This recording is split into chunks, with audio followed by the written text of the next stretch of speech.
Welcome to part 2 of the Supporting English Language Learners workshop as part of SU's Global Engagement Academy. This video focuses on highlighting the language of your field. Just as a reminder, last time we talked about how the audience for what we're learning and the strategies we want to use is all students in our courses. Although these ideas and strategies are specifically designed to support English language learners, no one that we interact with on campus is a native speaker of academic English. So they're all learning this new dialect of English, and they're learning the dialect and the vocabulary and the grammar that's needed for your particular area of study. So any of these strategies will benefit all students that you teach, but they will specifically be especially helpful for English language learners. Last time, we also talked about Nation's 4 strands. The idea here is that there are 4 areas that we can help learners focus on in order to develop their language skills. And in this video, we're going to focus on this first quadrant, which is highlighting the language of your field. Our goals today are to help you understand the term register and understand that there are many different registers of the same language. And then number 2, that there are types of language tests that students need to become proficient in the register of your field and in your courses. And lastly, we'll talk about strategies that then you can use that will support this development of proficiency in the registers and the language of your field. So let's talk about a couple keywords today. I've used this word register here. This is a special meaning of register that we often use when we talk about language. And register in terms of language is a specific form of the language that's used for a particular purpose or context. So in other words, when we speak English to maybe a baby or a young child, we use a different form of the language than we would if we were speaking at an academic conference. And so our vocabulary can change, our grammar can change, even the organization and the level of complexity of the details will change depending on that situation. So naturally, we are all multilingual speakers of different dialects of whatever language we choose. And we make those different switches to register depending on who our audience is and the situation where we're using language. The term proficiency in terms of language speaking, we want to think about this term not just in a sense of a binary. You either are proficient or you're not proficient, but instead as a continuum where there's different levels of proficiency. And we may even be proficient in some aspects of the language and in some registers, but not in others. And so understanding these terms can help us understand students' ability in our class and what they can and may still need help in order to be able to do. Here's another way to think about register. And if you are familiar with the K-12 teaching context, you may have already been familiar with these terms of Bix and Kelp. So Bix is used to describe basic interpersonal communication skills. This is someone who can talk and have a conversation. Kelp is another kind of register, another sphere of language ability. And this is where we're able to express complex and abstract ideas in the language. And someone can be very proficient in Bix, but maybe not proficient in Kelp, even though they may have used the same language for both of them. And here's an example. When I used to work at the University of Virginia, we worked a lot with graduate programs who would bring over international students to be teaching assistants, particularly of general education courses. And sometimes these international English language learning graduate students would take a test on campus to find out if they were ready to be teaching assistants, and they would not have the language proficiency in order to qualify. And the departments would be scrambling then to find an instructor to cover the courses that they had expected a student to take. And we had to have discussions then with departments about why they thought students were prepared, but in fact they weren't. And they would often say things like, I had a great conversation with this person on the phone. They could tell me their name and we talked about their interests, they're a really good speaker. Why can't they teach this class? And what was happening is that there was a misunderstanding and an association that just because someone has the Bix, that they also have the Kelp. And so we needed to help these graduate students really focus on developing this other register of language and proficiency with more academic language before they were ready to teach a course in their topic area. Here's another way to also think about proficiency. This is a diagram that comes from the American Council for Teaching of Foreign Languages. It's based on a US government scale, and it is used to help us understand and compare language ability across languages. And so someone who's in the blue range, that novice area, is not as proficient or not as able to do as much as someone who's in the orange or yellow area in the advanced or superior range. And the more proficient we are in a language, the more we can do with that language. And that's why this cone sort of gets larger as we reach the top. Here is a more in-depth description of some of these levels. So in that bottom blue area, the novice range, this is really survival language. Lots of memorized phrases, lists of words, okay? But really you can't function much beyond the word or phrase level. This is my ability in Chinese. When I was an English instructor in Chinese, I had a phrase book. I could memorize those phrases books. Sometimes I could recognize it when they were said to me. But if things were not part of my phrase book, I really couldn't communicate very well. Then we have this next section, intermediate in the green. And this is kind of everyday English. You can create with the language, you can ask and answer questions, you can take care of your personal needs, you can describe your routines.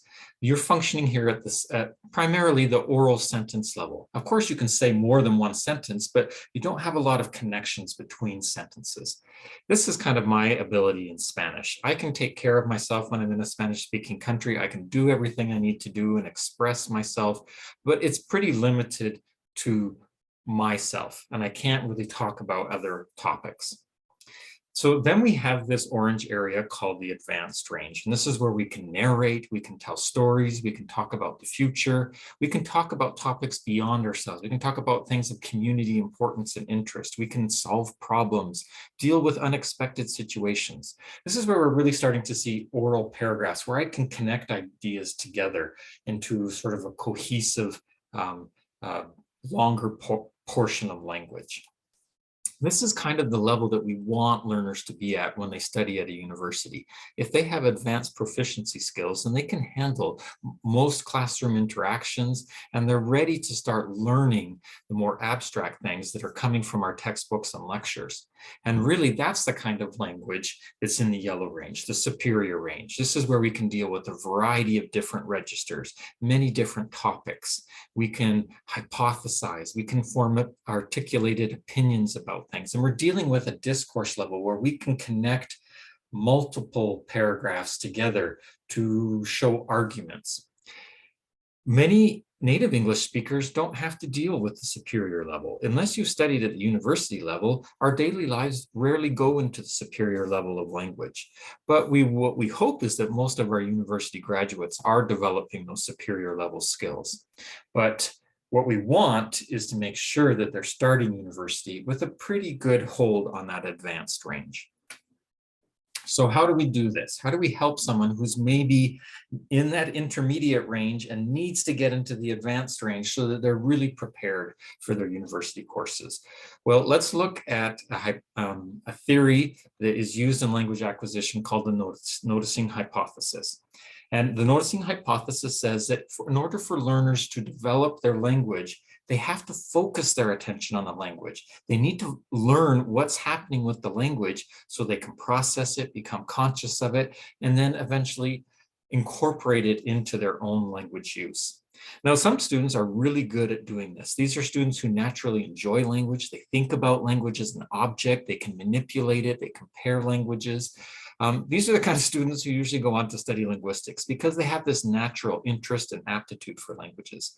Most of your students are not going to be these kinds of students, so they need someone to help them notice the language, someone who will highlight the language for them so that they're forced to stop take a moment, look at it, process it, and get better at incorporating it in themselves. And so that's a great service we can provide as content area instructors, is helping all of our students, whether they're native speakers or international students, to notice the language of our field so that they can recognize how it's different from what they already understand, and then they can start to incorporate it into their own language.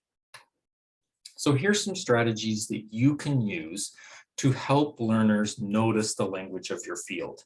One of them is something simple. Take a couple minutes max at the beginning of each class session.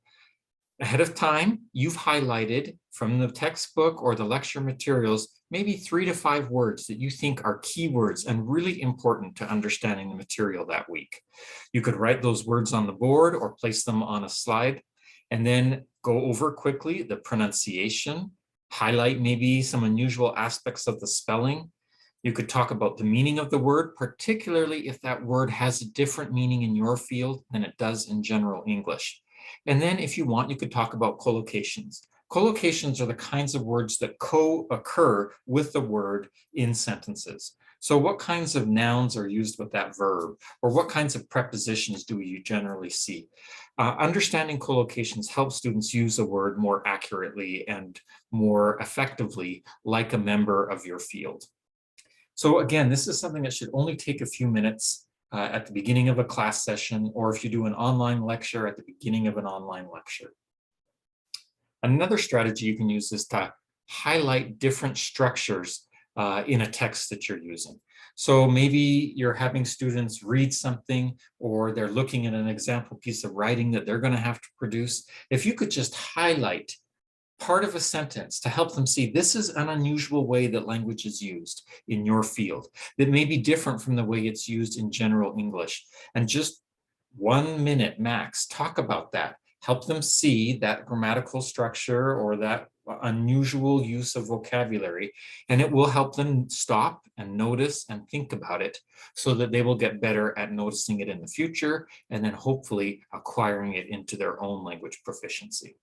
So both of those would take a minute or two, not very much. The last one, register awareness. This could take a little more time, but it may be very valuable, particularly if you have a writing assignment in your course.